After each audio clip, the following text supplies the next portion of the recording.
இந்த வீடியோவில் IRCTC user ID எப்படி க்ரியேட் பண்ணலாம் அப்படிங்கிறத பற்றி தான் இந்த வீடியோவில் நம்ம பார்க்க போகிறோம். வீடியோ பார்க்குறதுக்கு முன்னாடி நீங்கள் இன்னும் நம்ம சேனலை சப்ஸ்கிரைப் பண்ணலைன்னா இப்போவே கீழே இருக்கிற சப்ஸ்கிரைப் பட்டனை கிளிக் பண்ணி சப்ஸ்கிரைப் பண்ணிக்கோங்க. ஃபஸ்ட்டு ஐஆர்சிடிசி அப்படின்னா என்னங்கிறத கொஞ்சம் டீட்டெயிலாக பார்க்கலாம். ஐஆர்சிடிசி அப்படிங்கிறது Indian railway catering and tourism corporation அப்படிங்கிறது தான் இதோட ஃபுல் ஃபார்ம். ஒரு இடத்துலேருந்து இன்னொரு இடத்துக்கு ட்ரெயினில் போகணும் அப்படின்னா ஃபஸ்ட்டு நம்ம ட்ரெயின் டிக்கெட் புக் பண்ணுவோம். அப்படி தான் நம்ம எல்லோரும் பண்ணிகிட்ருப்போம். ஆனால் அந்த ட்ரெயின் டிக்கெட் புக் பண்ணதுக்கு ஐஆர்சிடிசி யூசர் ஐடி இருந்தால் மட்டும்தான் அந்த ட்ரெயின் டிக்கெட்டை நம்மளால் புக் பண்ண முடியும். அப்படிப்பட்ட யூசர் ஐடியை எப்படி நம்ம க்ரியேட் பண்ணலாம் அப்படிங்கிறத இந்த வீடியோவில் நம்ம பார்க்கலாம். கூகுளில் போய்ட்டு ஐஆர்சிடிசி அப்படின்னு டைப் பண்ணுங்கள். டைப் பண்ணுறப்போ ஐஆர்சிடிசியோட அஃபிஷியல் வெப்சைட் வரும்.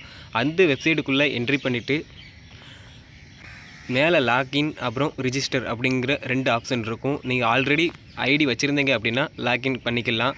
அல்லது நான் புதுசாக க்ரியேட் பண்ணணும்